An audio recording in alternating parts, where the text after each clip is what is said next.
Hi guys and welcome back to my channel. If you're new here, my name's Millie, and this week I actually hit the 3-year mark of my recovery from anorexia. This is a milestone I could never have imagined reaching when I started this journey 3 years ago, and it's the longest I've maintained a period of recovery since I developed disordered eating as an adolescent.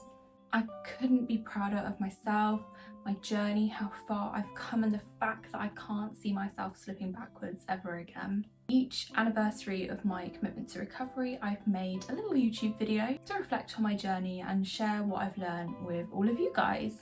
I thought I would keep the tradition even though I'm not posting as much recovery related content anymore. And honestly, I'm quite happy about that change. I'm happy that my eating disorder is no longer part of my identity.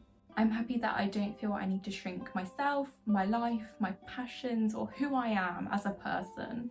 I want to say a massive thank you to everybody who's liked, commented on, or messaged me about any videos, Instagrams, TikToks I've made across the last 3 years. It's honestly just been such a whirlwind.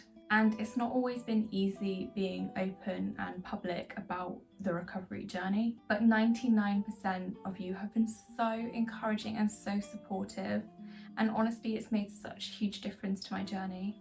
So if I have been at any point able to return the favour and provided some support, whether that's background noise whilst you're eating, feeling less alone in the struggles, or maybe some more practical advice, I'm honoured to have been part of your journey as well.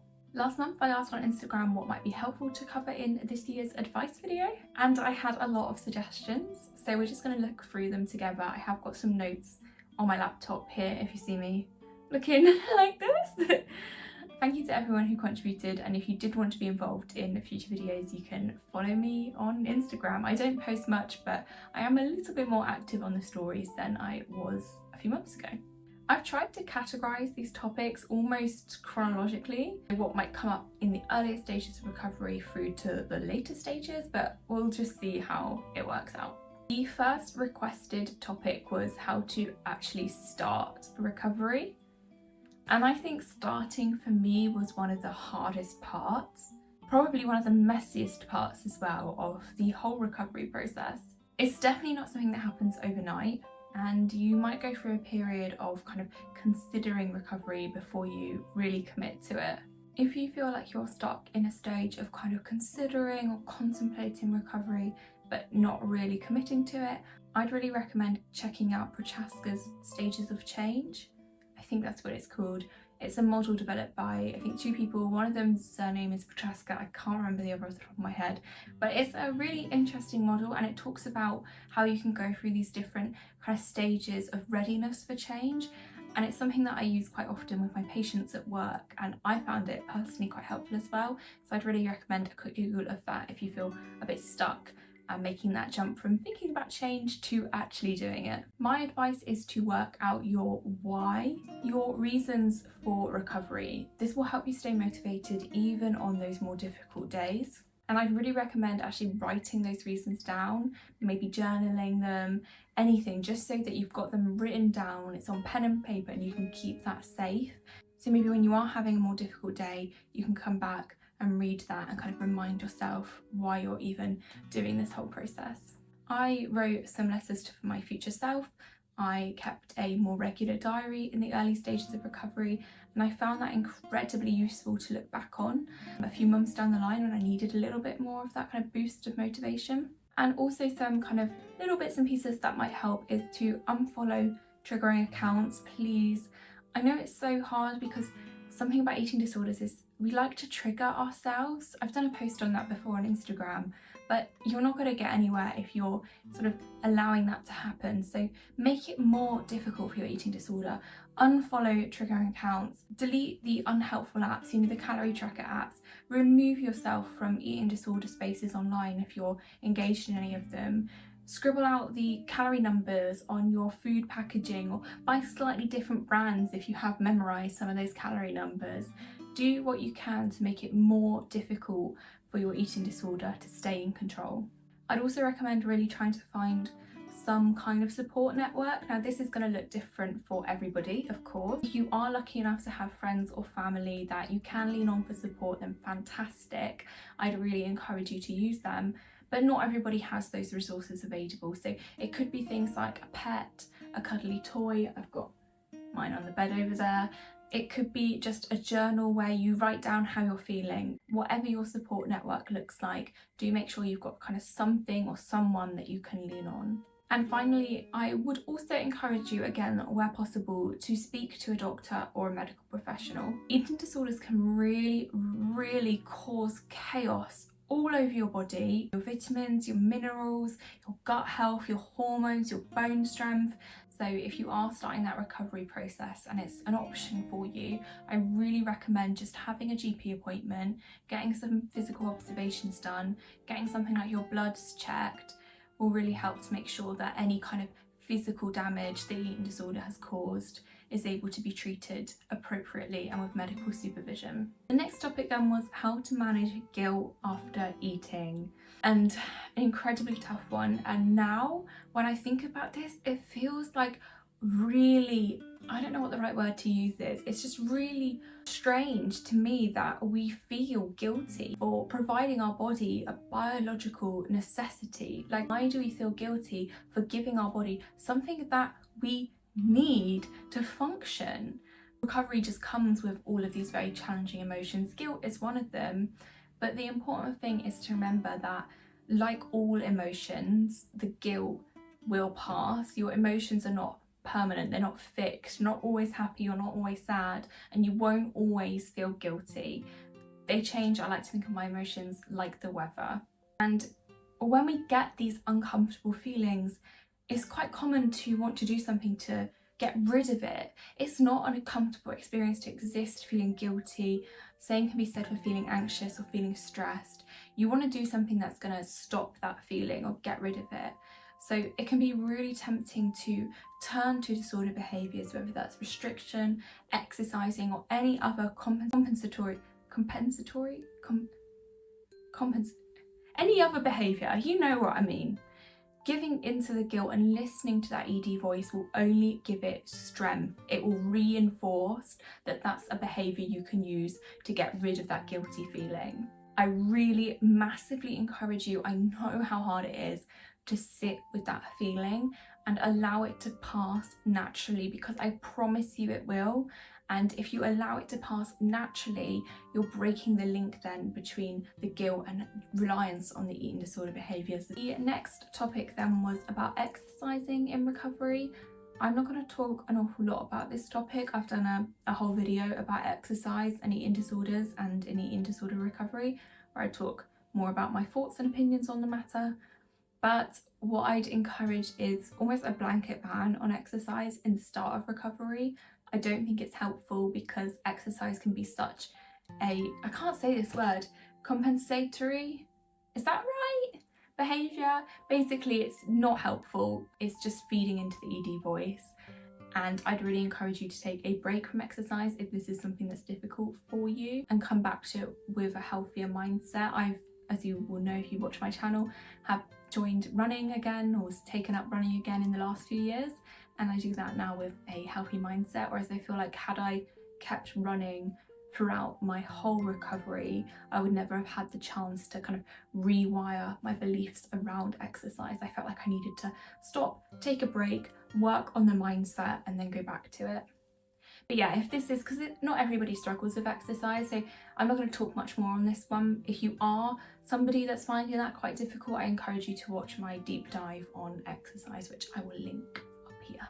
And actually, saying that, same for the next topic, which is a big one, extreme hunger. I have done a massive deep dive into extreme hunger as well, and it's one of the more popular videos on my channel, so again, I recommend checking that out if extreme hunger is something that feels relevant for you. But just please know that if you are experiencing extreme hunger, there is nothing wrong with you.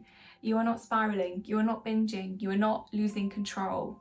This is a scientifically documented process. It happens in response to any form of starvation, intentional or not. And it has a scientific name as well. It's called post-starvation hyperphagia.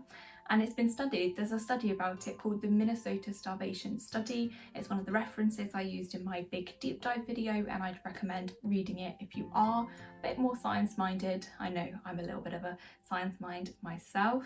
So important with extreme hunger is that it's very common and it's incredibly normal. There's nothing wrong with you, I promise you. And the only way out of extreme hunger I found was through honouring it completely, because if you kind of dip your toes in the water and then you're not really fully committing to it, it just prolongs it further. So the quicker you kind of dive into accepting the extreme hunger, the quicker that process is over as well. Although it's an uncomfortable period, it doesn't last forever. Oh, I just had to have some water. It's such a hot day here in the UK. I don't know what's going on. It's like 30 degrees and I closed the window so there would be no background noise, and now I am sweating. Let's keep going. The next topic is coping with physical body pain. Oh, there are a lot of physical changes that happen in your body when you start recovery. Some of them can be incredibly uncomfortable. I remember some of the worst cramps, the worst gas, like the night sweats. I remember them still to this day. One thing that comes up an awful lot in my DMs though is bloating or water retention, which can be incredibly painful as well. So first of all, I again want to reassure you that if you are experiencing bloating, especially in the tummy or the face, it's incredibly normal. And when you first start gaining weight, it's also incredibly common for that to kind of cluster around your midsection, and that's just to protect the vital organs as your body starts to heal from the eating disorder. When I first started eating adequately, my face puffed up and my whole body was so sore and tired. It felt like I was in more physical discomfort than when I was restricting. And I can imagine that's quite off-putting for lots of people. It can kind of put you off from wanting to move forward and kind of push you back towards restriction. What helped me was really understanding why these changes and why these sensations were happening. So there's lots of reasons for that horrible physical pains, aches that you might be experiencing. So things like slowed digestion. Your body will naturally slow digestion down if you're restricting to use energy for more important things like keeping your heart beating. Now, also, this is a really interesting one. I found that I became lactose intolerant.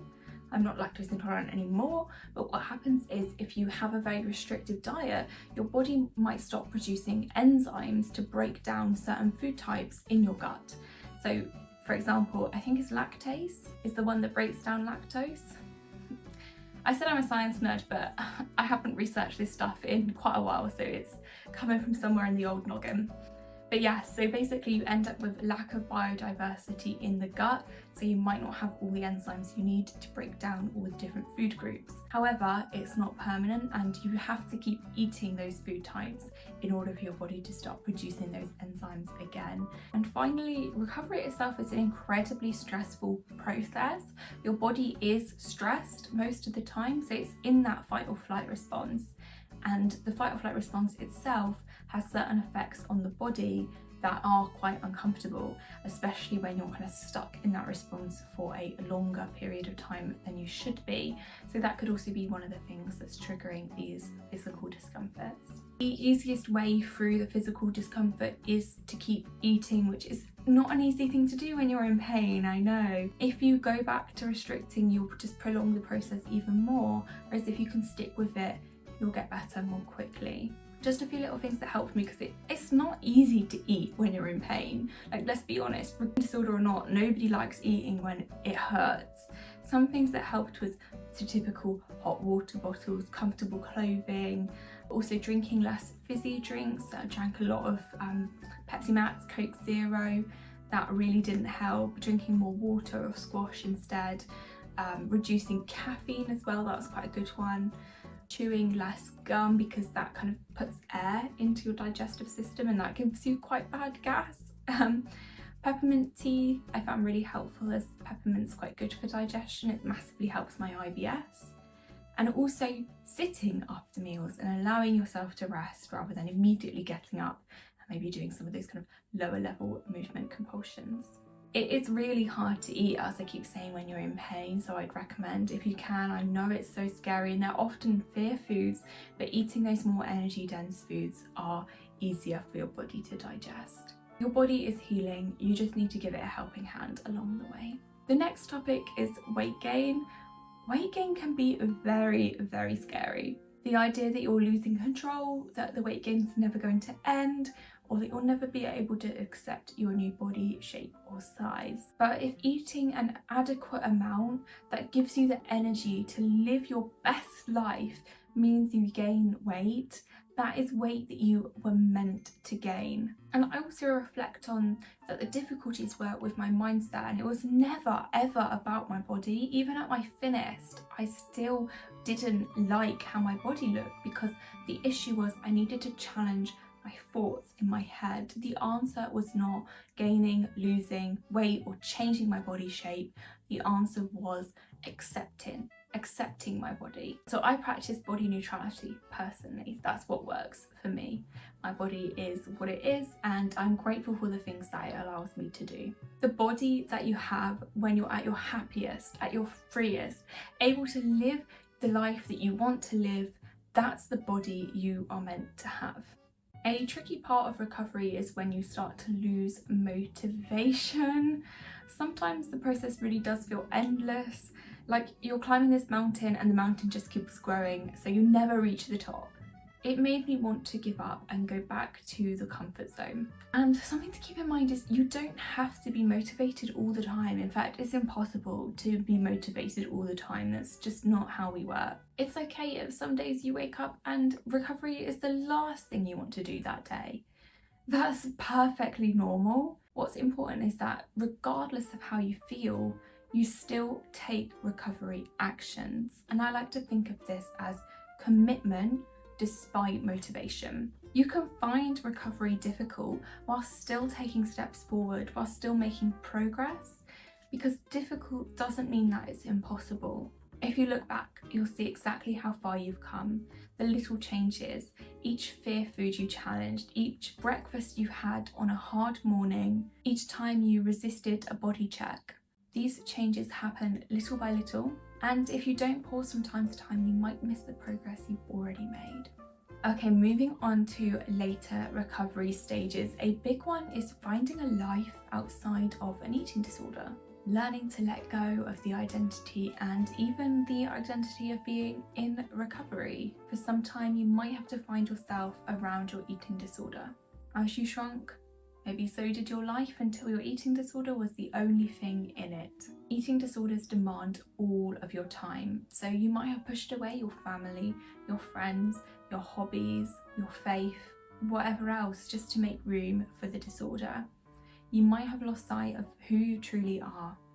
I feel like I found myself again this last year as I really threw myself in the deep end. Things that helped me were taking a screen break, moving away from eating disorder content, and this is when I took a step back from making ED videos and even disconnected from social media entirely for a few months. If you're constantly reading, or in my case speaking, about eating disorders, it's going to keep it in the forefront of your mind. Identify your personal values. So what is important to you in your life? What do you want to achieve? Maybe looking at what you admire in others or what you look up to in others can help you provide a bit of a baseline for working that out. Connect with people outside of ED spaces. Find new relationships or reignite old friendships if they were disrupted. You can join local community hobby groups or even volunteer in the community. Spending time with people who aren't engrossed in eating disorders or recovery content was one of the best changes that I made. I massively connected with all of my friends again, and also try new hobbies. Find out what you enjoy and do that judgment free. I returned to some of my childhood hobbies. I picked up gaming again. I'm trying to think of what else. I started going to lots of concerts. I finally did the travelling that's been on my bucket list for so long, and you may know that I'm off travelling again later this year. Lots and lots of really fun things that I couldn't have possibly done when disordered. You will not be the same person you were before an eating disorder. You have developed, you have grown, but what is in some ways exciting is that now you have the freedom to discover a brand new you. You can do whatever you want. You can be whoever you want to be. And to me, that is incredibly fun and exciting. The next topic then is dealing with long-term complications such as hormones, bones, and gut health. And if I'm completely honest, I'm consistently grumpy about the lasting damage that my eating disorder has caused. It pisses me off so much that I'm stuck with IBS because I spent years restricting my intake, and that's not something that's going to go away ever. And I do find that really hard to come to terms with, and I'm sure there's lots of people who can relate to that. So again, you're not alone. There's lots of us who are processing the lasting damage of our eating disorders. Things that I have found helpful is staying in touch with a doctor, making sure that physically things are continuing to improve. You can get your hormones checked. You can get a bone density scan as well. That is something I really encourage if it's an option for you. I got mine done on the NHS a couple of years ago, and they do give you some advice following that if you are at risk of osteoporosis or osteopenia. That's kind of the predecessor. They do encourage things like strength training to help build up your bones again, but to me that's something that you really need to tread carefully with if exercise is a bit of a trigger for you. So do that with the guidance of a medical professional. Gut health though, oh my god, if I had the answer I would be telling you, and I would not be in pain as much as I am in pain. I for a while had a really good grip on my gut health, but recently, maybe the stress of moving house, it's just been terrible. It's been almost daily and nothing seems to be helping. So I really don't have many answers for this. I think all we can do is work towards acceptance and really trying hard not to self-blame for that damage, because I know personally for a long time I was angry at myself for causing that damage, and that's really hard. How can you heal when you're still holding on to resentment and anger at yourself? And I think allowing forgiveness is what massively helped, and working towards acceptance that things may never be 100% again, but at least we've reached recovery. It is what it is now. The damage is done. You can't do anything to go back and change that. You can just be proud of yourself for having the strength to get better in the first place. And finally, relapse prevention. So how do we prevent a relapse? Okay, another big topic. I'm trying to really condense these heavy topics into a small video. Bear with me. So ups and downs are a really normal part of the recovery process, but we don't have to let those sort of dips be a full relapse. Relapse is not an inevitable part of everybody's journey. And one thing that can really help is spending some time working on relapse prevention. Again, something that I do quite often through my job. So things that are helpful to consider when thinking about relapse prevention are, what are some things that could for you trigger a relapse? You may know yourself better than anyone. I know for me, big change or uncertainty is a massive trigger for myself. Working out your individual triggers, maybe thinking back on when you have struggled with restriction, what were some of the triggers for that at the time, and you can kind of learn from those experiences. Secondly, what are your warning signs that things are getting worse? What do you need to look out for in yourself? Again, you know yourself better than anybody else. So for you, what is it that kind of comes before the restriction, if that makes sense? I know for me, my body image gets really bad way before I even consider restriction or anything like that. It's really that kind of mindset change that happens first. Is there anyone that you feel comfortable reaching out to if you did notice things were maybe getting a bit more difficult again? Someone that you can share that with, where again you're lucky enough to have family or friends that you feel you can open up to. Maybe if not, it could be online helplines. I know Beats, Eating Disorder Charity in the UK, are fantastic for this. They've got a helpline, they've got online web groups, web support groups, they've also got online one-to-one support.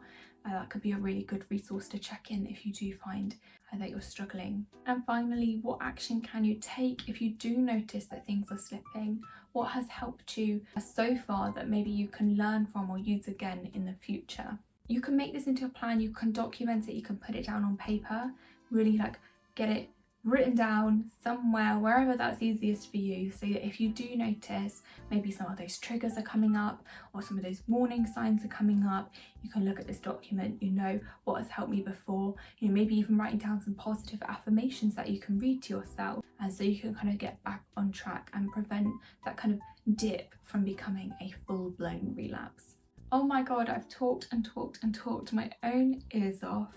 This was just a few topics, a few really common questions, themes that people want advice on. Of course, it's impossible to cover everything in one video. I do have a whole recovery advice playlist that you can have a click through, or of course I've made hundreds of Instagram posts on different topics and advice that you might find helpful as well. But if you did have any questions or anything more specific, just pop it in the comments and I will give you a more specific, personable answer. Everyone is different, everyone's journey is different, so I've tried to give a broad, generalized statement as much as I can, or share with you the things that work for me, but again, everyone is different, and no matter what you're doing, if you're taking steps forward, you're only going in the right direction. 3 years, never thought we'd make it, but yeah, here we are, and thank you for watching as always. Bye!